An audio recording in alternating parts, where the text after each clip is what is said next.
Greetings and welcome. My name is Dr. Tim McGee, and I'm speaking to you today about integral soccer training. The idea here is simply to introduce you to a few concepts that will help you to be effective as coach and trainer within our beautiful game.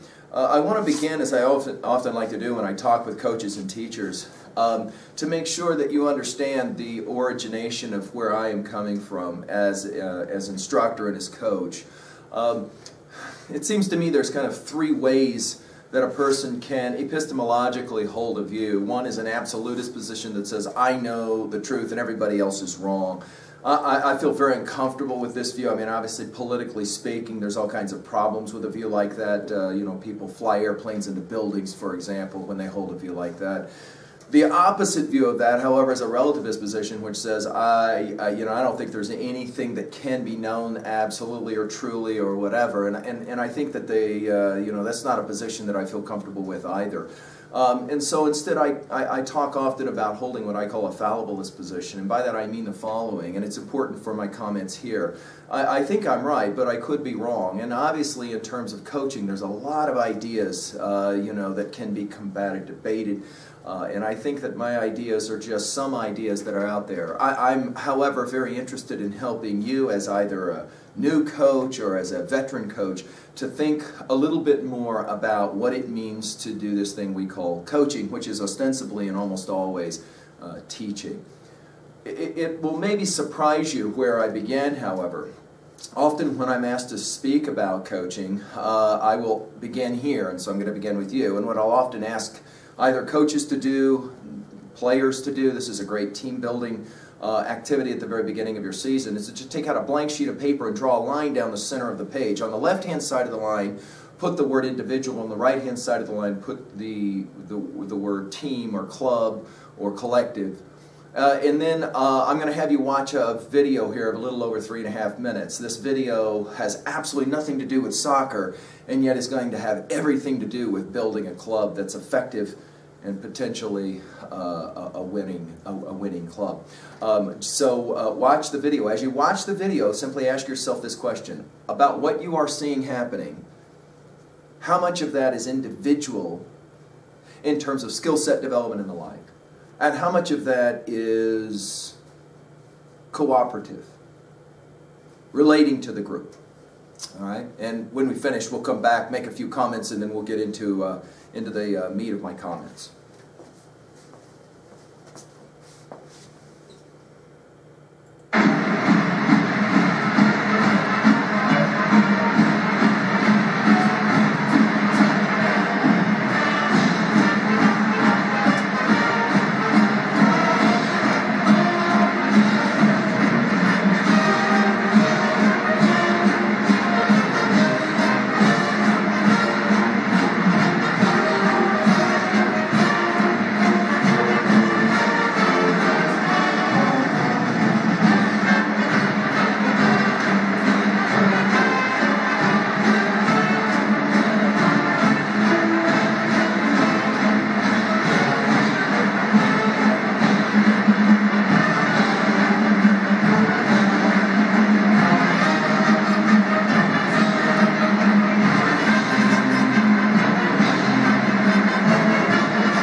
to talk a little bit about the experience of what you just watched and the ways in which that experience informs coaching and coaching ideology.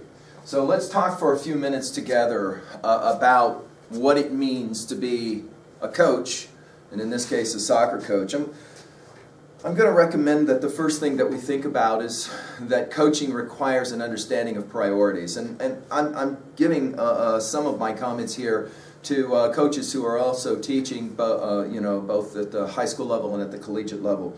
Having done this for a year or two and then being asked to talk about it, I've often said that if you don't have your priorities understood and straight, you will have some challenges going forward. And by that I mean that I really challenge you as coach to first of all have your private goals and understandings set. If you're a family person, if you have a family, that has to be the first thing, followed by your own health, and then your teaching if you're doing it, your professional work if you're doing it, and then finally your coaching. I've watched a lot of coaches who get so wrapped up in the coaching that they ruin those things in their lives that should be way, way more important, at least in my estimation. Again, I could be wrong, but I think I'm right.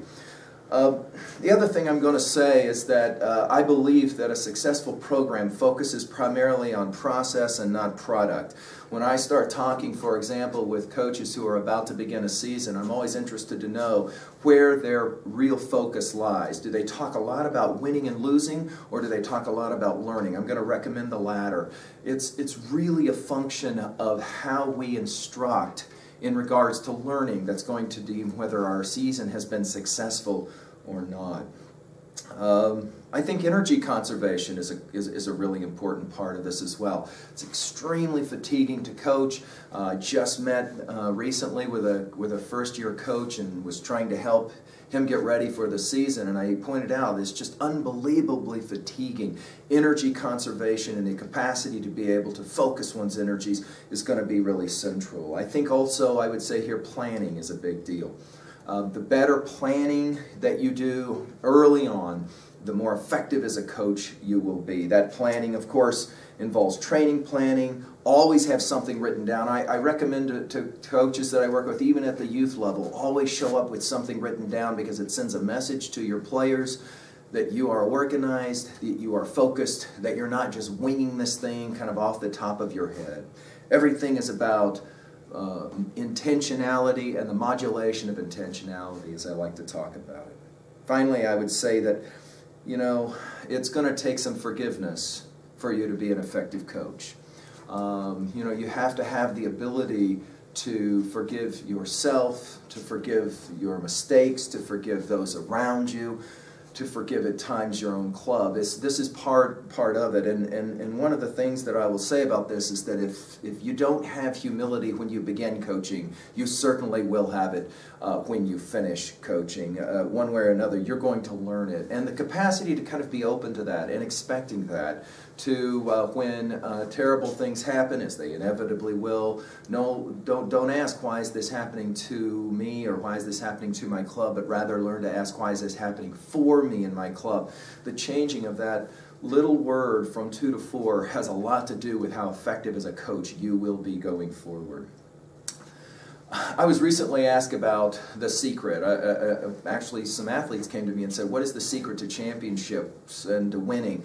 And I reflected for a moment, and I said, I think the secret is that there is no secret. And I really believe this. I think when you talk with people who have been successful within programs for a long time, they will often say to you some version of what I'm about to say, and that is this. It seems to me there's what I call the 3 C's of championship teams.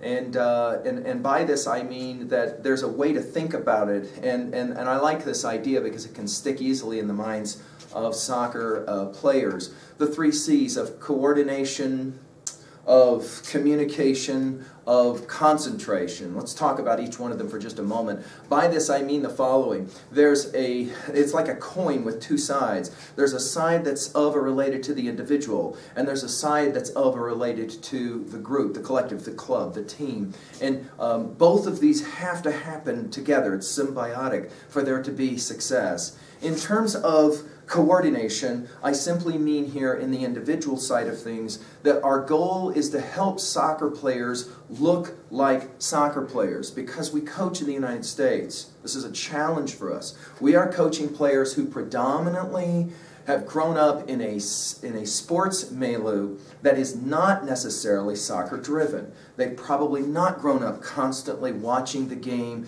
seeing live performances of the game. And because this is the case, often they're not really even sure what a soccer player actually looks like.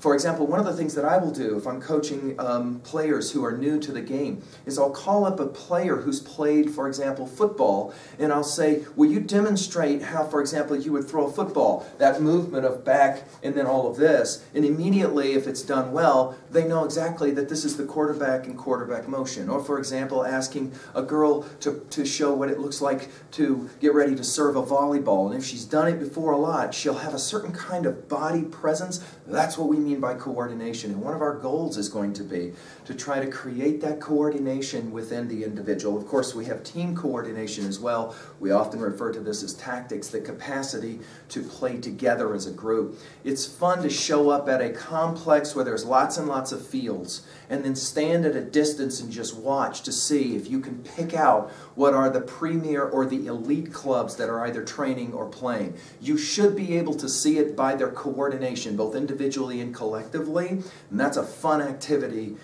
to engage in. Communication is, of course, always been known to be a key to success within any kind of organization, but I began always with individual communication. Believe it or not, the key to a championship has a lot to do with what's going on in the mind of the individual players as they get ready for the experience of contest. Is the self-talk in their head, for example, positive or is it negative? Before, for example, your athlete is preparing to take the first penalty for the shootout, what is the talk in the head? That's what we mean by communication. And then, of course, we've got to have communication within our club. Both on the pitch and off the pitch, our capacity to communicate with each other is central. And you as coach have to begin to set the understandings of that communication right away. Your ability to, for example, read both verbal and nonverbal communication. How many times I've watched coaches, especially young coaches, and when something goes bad on the sidelines, their nonverbal cues tell the club already how upset he or she is. Oh, you're kidding me, how did you? And of course, I myself have been guilty many times of this. Our players feed off of that positive or negative energy, and I'm going to talk a lot about positive energy versus negative energy, and the creation, obviously, of positive energy is so crucial to success. Finally, I'm going to talk about concentration, and already you can get a sense that the first two of those C's, coordination and communication, obviously are a huge part of what you just saw in that video in the Ohio State Band spelling out the word Ohio, which is, of course, a remarkable thing to watch when you see that many individuals who are then coordinated and working together. And I find that a remarkable thing to say and to show to athletes and to teams early in a season and ask the simple question. Individually, what is it that they had to do? And obviously, the answers are they have to know how to play their instrument. Obviously, it helps that they can do some pretty good walking and playing at the same time, the marching component and all of that. Have to remember the steps and all of that. And then, of course, collectively, there's a lot of coordination involved in doing that as well as that band does that every year, which is really remarkable. Of course, there's a lot of communication, both individually and collectively. The amount of planning, the amount of practice that went into being able to do that for 3 minutes is obviously mind-boggling. But let's say it out loud. This third C of concentration, as I will call it in regards to my coaching, often the control of monkey mind, really is the key to much of what we're going to accomplish as coaches. I use a word picture because it works for athletes. Imagine a monkey inside of a metal cage with a fire underneath, and as the fire heats up the cage, the monkey starts jumping to the bars every time touching, and of course squealing because it's in pain. And then we turn the lights out on the poor monkey so that it can't see very well, and then we send hornets to come and sting this poor monkey. I make the observation, as has been made oftentimes in many disciplines, that this can be what the human mind is actually like, jumping around all over the place. I often like to save my observations regarding monkey mind when I do sessions or clinics or I'm in a season to several days in, so that I can point out quite easily what I'm talking about when I talk about monkey mind. And as I do it, it's fascinating that even immediately monkey mind can be apparent. Players will turn to each other and begin to talk right away, and I can point it out. I don't do it in any kind of harsh way, because this is what the human mind does naturally. But rather, I kind of want to use it as a way for us to study through the course of our season the ways in which we often can be very, very unfocused. I will say to athletes often when they're in another sport, spend time, for example, in this next practice that you're in, standing back and just watching while the coach is giving instruction, and actually notice who's paying attention and who's not. Our challenge at the individual level is to help players do two things. One, identify monkey mind happening, and then two, trying to control it in some way. Coaches will often use the F word, focus, but don't exactly explain to their athletes what that actually means. I need you to focus. I need you to focus.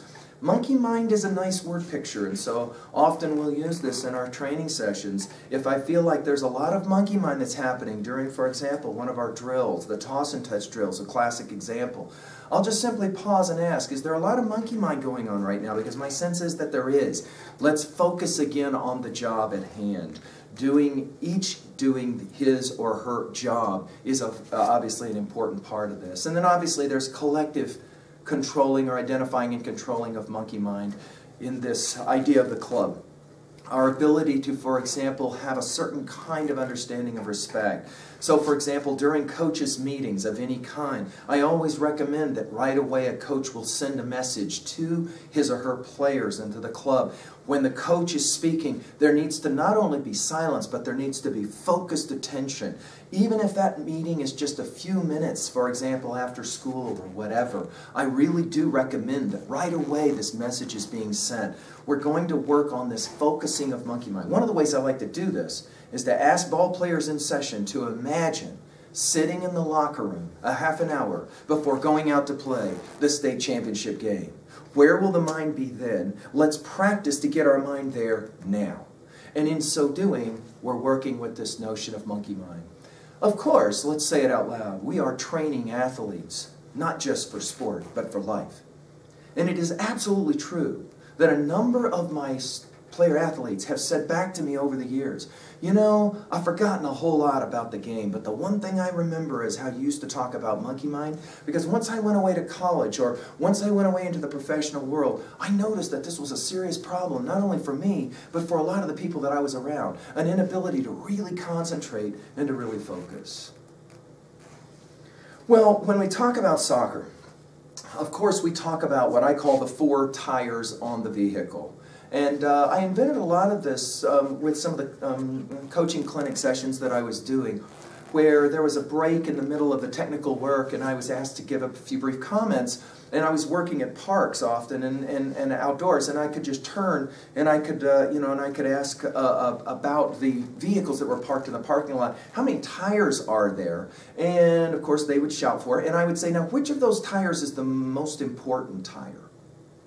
They, of course, thought that I was talking about team building and ideas like that, which, of course, matters, but I was really actually focusing on the 4 elements of the game. So let's talk about those for a moment. If you're new to this game of soccer and you're going to begin the coaching process, you really need to understand that soccer is not a game, it is games, multiple games.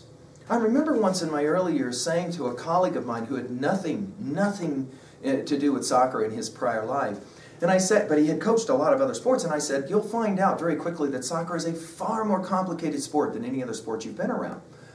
And he, of course, took umbrage and said, I beg to differ, and I said, no, you don't understand. I'm not arguing that soccer is a better sport than football or basketball or whatever.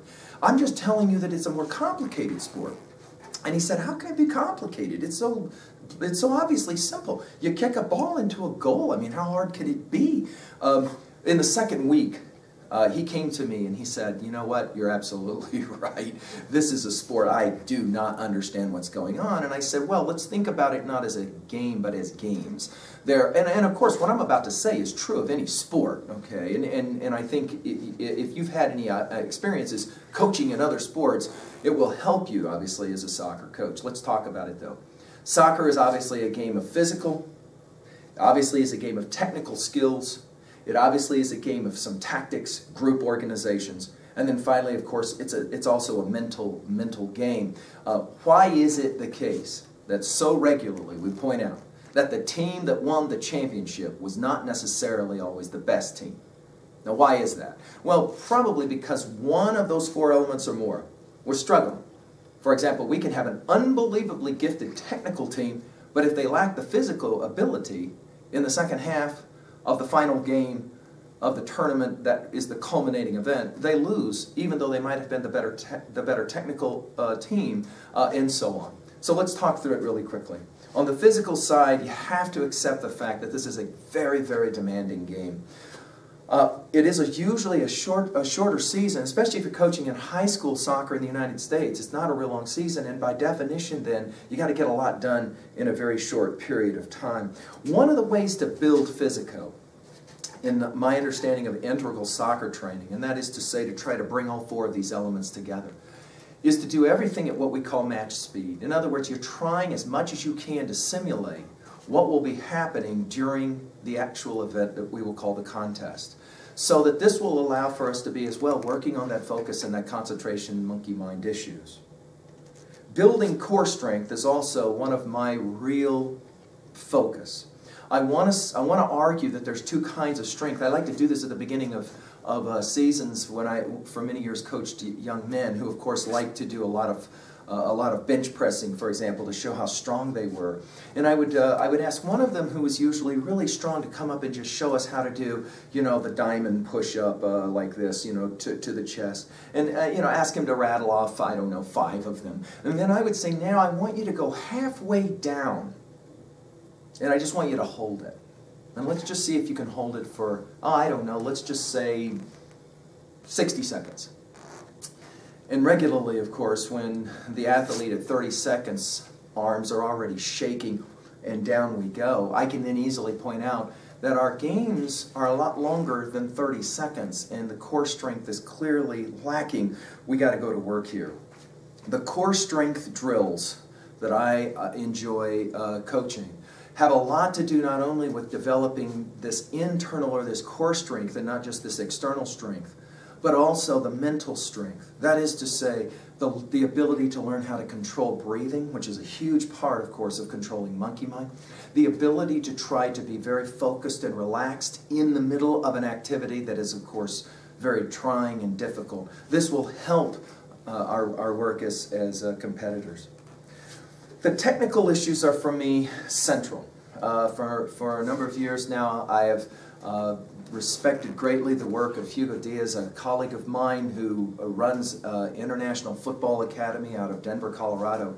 And he has continued to argue to and for me that of all these 4 things, technical training is the key. The argument is as simple as this when made to young players. If you can't catch the basketball, you can't play basketball. Think about that for a moment. If you can't catch the ball, you're not going to play the game, no matter how, for example, tall or athletic you are. So the capacity to train the technical skill sets, that I'll talk more in detail about in a moment, is central to the planning of your season. No matter what else happens in your season, if you are doing anything, you have to be training the fundamental technical drills, and you have to do it over and over and over. I can ask this simple question now that you've watched 3 minutes of the Ohio State band. How many times do you imagine that they went through that drill of doing that work? Over and over and over again. I only say this because in the course of my coaching career, I have seen and heard coaches say, I don't have a lot of time, I've got to get to my tactics, we will do 10 or 15 minutes of technical work, They should know how to do this stuff before they come. One of the things I love to do is to go to professional games and get there early to watch warm-ups. And it's amazing to me how much of the warm-up is the most simple technical training. The people at IFA have continued to argue to me and for me that this is the real essence of a successful program. And so I'm going to say that the real issue here is the body coordination, the capacity to be able to touch the ball, as we will often refer to it as, cleanly. And of course, this starts out looking very, very simple. I mean, how hard can it be to be able to reach out and touch that ball with early preparation and focused eyes and the like? But if you have the ability to help your ball players understand how important that is, they will take it far more seriously, and then in the game, under duress, they will perform. If your players in the past, for example, have found themselves in front of the net, your tactics clearly did what they were supposed to. Now question, why was it so hard for that individual player to finish on frame? And the answer, of course, is technical training. Now, the argument could be made that our young people should be doing a lot of this technical training outside of the season and, of course, at camps and so on and so forth, and that's the whole point of having youth programs and the like. And yet I'm going to argue that even at our elite levels, still the technical training is the key, and successful coaches are always preaching it to their athletes. It is possible that elite athletes or players that have been playing for a long time will see the technical training as useless, as boring. I've even used that word, heard that word sometimes used, as inessential. And you as a coach have to be able to impress upon them how important it is to catch the basketball. Again, you can always go back to the Ohio State performance and ask, if they individually are not trained to do what it is they're doing, they're not going to be very good collectively. The tactics, of course, are important. They're the pieces on the board, and we like to often refer to soccer as a game of chess. And of course, it's a funny thing to watch all of the pieces set in motion, and then everything is moving. Obviously, the way those pieces move, really important. But I'm going to argue here that this is what makes coaching in the United States so difficult. So many of our young players have watched very, very little soccer in comparison to, for example, growing up watching football or basketball or you know, other American sports, baseball, for example. And so we as coaches have to accept this fact. And one of the things that I really do recommend that you do a lot with your players on the tactical side is to watch games with your players. You actually will sit and point out to them what it is that they should be looking at. Inexperienced players will, of course, most often focus on what? On the goal that gets scored, right? And yet, you'll want to point out to them the significance of the defensive work that was done prior, so the ball was won. Then, of course, all of the important interlinking passes that happen, leading finally to the finish on frame, whatever that was. And beginning to instill in the minds of your young players the capacity to watch the game. We like to even create a little form that we have our players fill out while they watch the game. And we actually have recorded games at any number of levels, both at the collegiate level and at the professional level and even at the international level, World Cup games, specifically asking them to pay attention to the issues of tactics. It's a fun question to ask a ball player about a game that he or she watched for a half or for two halves. What was the system of plays involved? And then, of course, to make the distinction between systems of plays and styles of plays. They are two different things, and we want to teach that to our ball players as well, right? We've got to learn to be flexible in regards to systems of play. I think coaches sometimes fall into traps of having a single system that they feel they're most comfortable with, and they then are going to, you know, kind of have their idea of what a system of play has to look like.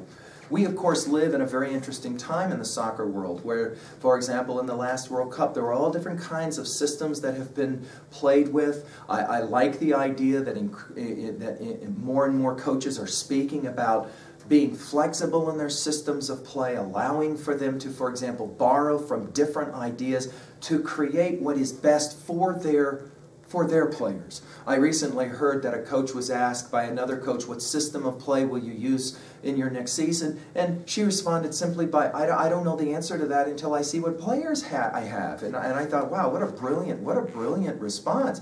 That doesn't mean that you don't come into a season with an idea of the kind of system that you will run. But what I would say is that you want to try and make sure that you're fitting your players to the system that you think is best for them. And here again, this is where humility comes back into play. It's very, very possible that you are open at times in a season to this accusation that your system of play, your tactics, is what's letting you down as a coach and your team is possibly losing. But I will go back to what I said before. Very often, people who don't know this game very well will go to tactics as the reason for wins and losses.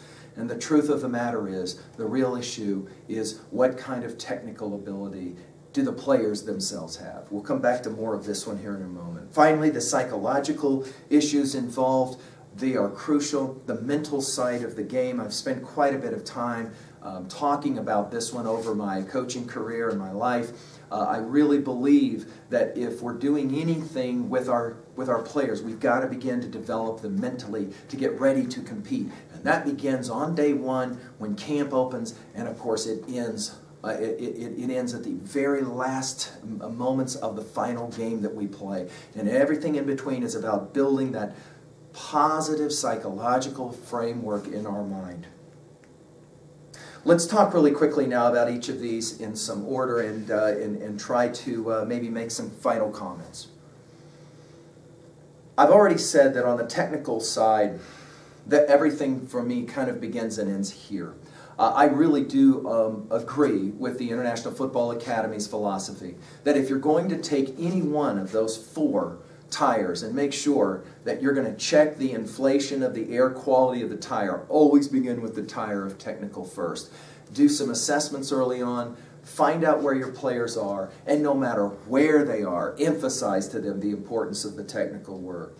We begin always with first touch because we've got to learn how to catch the basketball to play basketball. So everything is about rhythmed first touch, the capacity to throw that ball up into the air and to touch it cleanly. This is critical for us to be able to do it. And then from there, of course, that toss and touch drill of the capacity to be able to toss the ball to partner and back, and then that ability to touch that ball cleanly.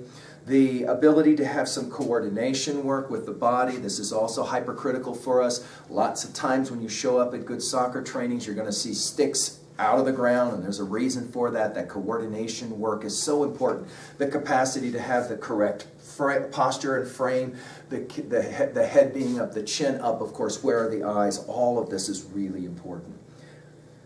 The next technical skill set that I always come to, and it surprises sometimes coaches when I mention it so early in my list, is tackling.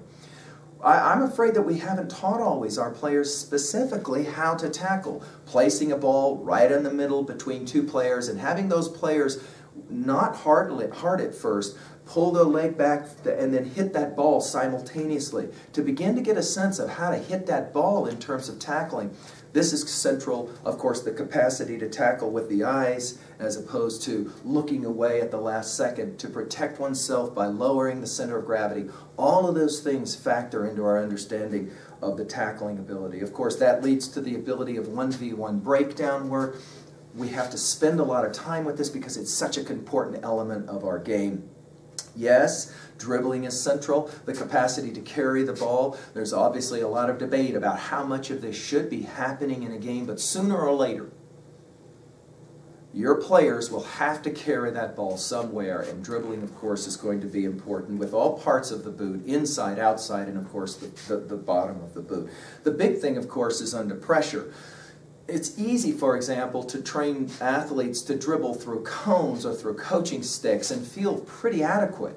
And then you put them out in the game, and the first time somebody comes at them, they immediately kind of, go away, monkey mind takes over, and then they do something really, really bad with the ball.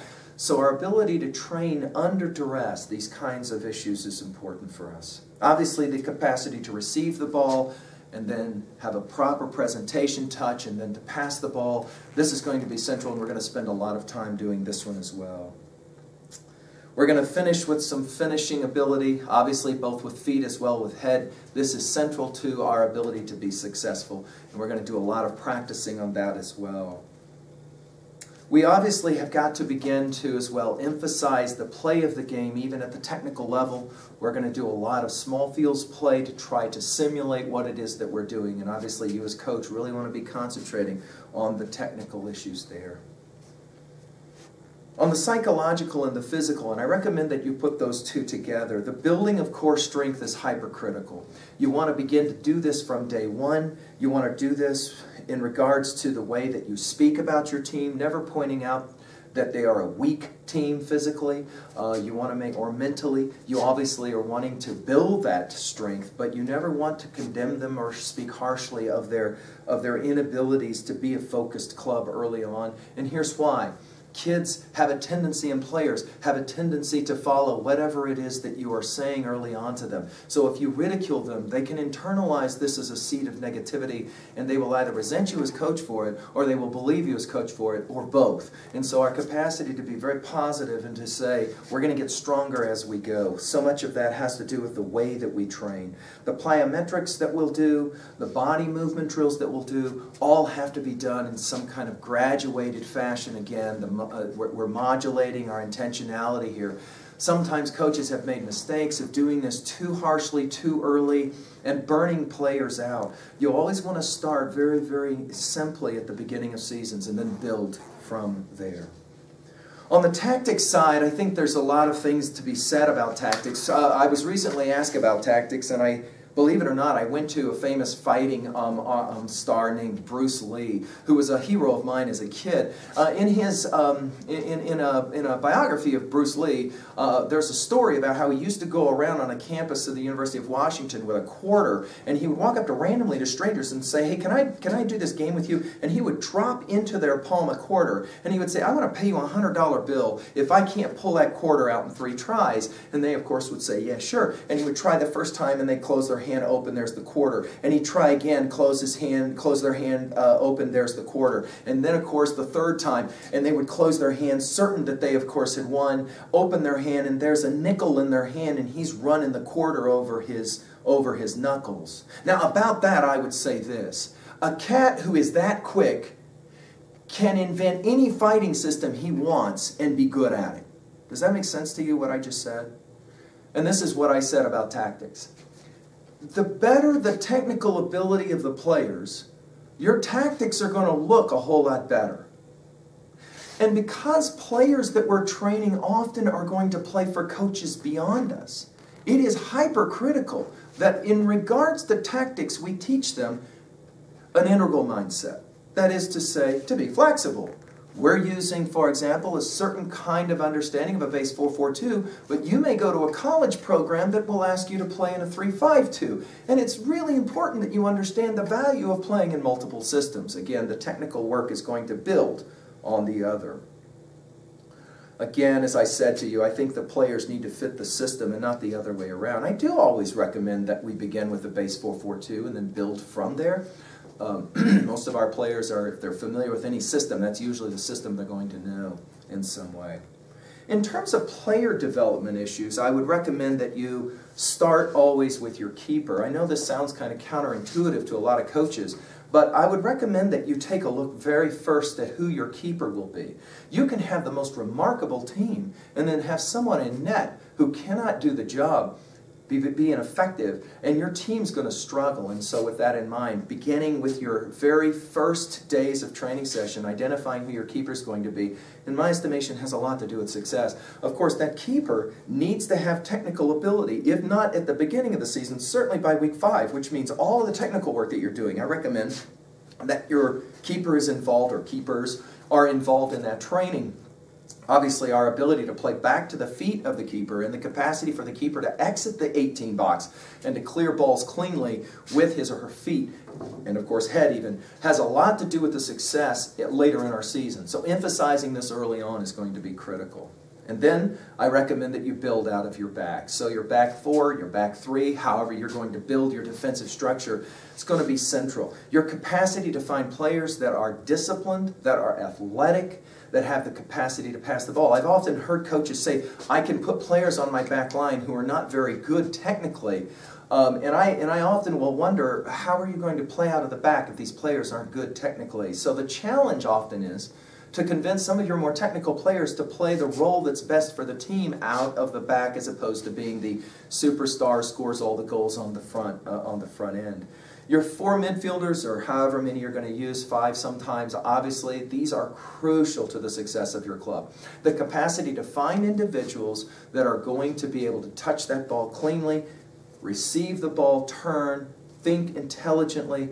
These are your players that seem to love to want to watch the game over and over again. And then finally, your forwards. We've often said you can't really build them. You can only see them born. I think it is somewhat true that there's a certain mentality to forwards, and sometimes coaches have struggled with coaching forwards by simply virtue of the fact that they kind of want forwards sometimes think of themselves as the important players on the team and the like. I think that as a coach we have to be able to develop that ego that's necessary for a goal scorer, especially in regards to having the short memory once the missed shot, the missed finish, and the ability to then come right back. When I talk about integral training, you want to emphasize then all of these 4 elements together, allowing you then to be able to have a sense of how you're going to go forward. Now to finish in regards to season plans. I'm sometimes asked these questions, so I'll add this on in my comments here at the conclusion. I think it's really important that you're organized. I think it's really important that if you expect your club to be disciplined, that you as a coach are. So, for example, early on, it's really important that you understand how many training days. I once asked one of a coach that I was talking with, how many actual physical training days did you have last season? And when counted up, it was 42 days. 42 training sessions. That was it. For an entire season, 42 times he was with his club. And it kind of stunned him, because he said, I didn't realize it was that few number. And I think going into a season, it makes sense that you would do that kind of thing. In regards to a training session, there's some suggestions here, and again, none of what I'm saying here is new. I'm just saying it, again to reiterate. But let's go through it. If you're going to set up a training session, I always recommend you have some kind of warm-up and coordination work, followed by the technical work, and I recommend that you build that into every single training session, and it is the foundational bedrock of what you do. It makes no sense to have all kinds of really cool drills that you have found or been taught or whatever if your players struggle to do the most fundamental technical things. And being reminded of how to do those well is central, and we never outgrow this at all. Followed by the tactical work, and the tactical work needs to flow from the technical work, and obviously building more at the end. Ending with some kind of tactical session with some kind of scrimmage play, match speed play is significant. And then possibly, some kind of finishing game of, some sprints, allowing then for some shooting of penalties and the like. We used to like to do this often, where we would run 3 sprints, and then we would ask for an individual to come up to take the penalty shot on the keeper. If scored, our session is over, and if not, we run another one. It's always interesting to see who are the individuals who step up to do that and have the courage to try to do that. You also can see some very interesting dynamics between your goalkeeper, who is going to work really hard to save the ball, and of course the individual taking the penalty. Much can be learned from this kind of exchange for you as coach, as you're trying to figure out the chemistry of your team. Of course, you want to finish with some team meeting comments. Always make sure that your athletes have some sense of closure to the session that you have just run. Reminding them again of what it is that you just did. Obviously, it makes sense to begin your session with some statement of objectives. Today, we're going to do these kinds of things that we're focusing on, allowing for players to have a good focus in their mind of what's going on. Obviously, somewhere in all this training, you want to be working on the free kick situations, and I always like to prioritize these, and often, we forget that the most frequent free play in soccer is the throw-in, and it can be very, very useful, especially in high school soccer, because so much of the exchanges of players happens during throw-ins, and because that's the case, we need to both be able to do this both defensively and offensively as well. Of course, the rest of the set pieces of goal kicks, corner kicks, free kicks, and the like. The challenge of being a good coach is multi-leveled, And I'll finish with just a few stories that I like to tell often when I'm talking with coaches and players that maybe give them some sense of some team building ideas. I played in high school for a pretty celebrated basketball coach who was a real mean kind of coach. He was one of those old school guys. So for example, you ran 20 extra wind sprints if he found tape sitting on the floor, etc., etc. He didn't allow anything taped to his wall except for in the locker room, except for one sign. And the sign, he had been there for a long time. It sat right above the door as we went out onto the floor to play, and it said these words. I think Pete Maravich is the one that invented the phrase, "Somewhere he's out there training while I am not, and when we meet, he will win." And I can remember that when our coach was ripping us, it seemed to happen all the time at halftime, you could look past him and up to that sign, and then you touched it on the way out, and it began to kind of set in our minds the idea that training is ongoing. I like to make the suggestion to coaches, have every one of your players purchase a ball. I like for it to be the same ball. You can get a cheap $7 ball for every one of your players on your club. And tell them wherever they go, take that ball with them, especially when they're alone, when they're in the house, when they're walking around. They just need to be having that ball touched at their feet all the time. If they live in a house with stairs, can they cradle the ball on the top of their feet, for example, and try and hop up and down those stairs, as long as moms allow it. You know, and we don't want a lot of broken stuff in the house. But it's just a way to try to constantly focus our athletes on the game at hand. And the more they do this, obviously, technically, the stronger they are. I like to tell this story in regards to team building and chemistry building. A number of years ago, I had a club that was supposed to be a really stellar club starting out the season because I had such a great goalkeeper. And in the second day of training camp, he went down with a torn ACL, and we had to go to our second goalkeeper, who was very young. And, you know, obviously there was all kinds of concerns about, now what does this mean for our team? And a week later, he went down with a torn ACL. No kidding. And so now I've lost both of my goalkeepers. Those were the two that I started out with. And I literally had to go to one of my top athletes' house and sit down in his living room and say, "Hey, listen, I need a goalkeeper, dude, and you played baseball and you're a tremendously gifted athlete, so I'm gonna put you in the net if it's okay."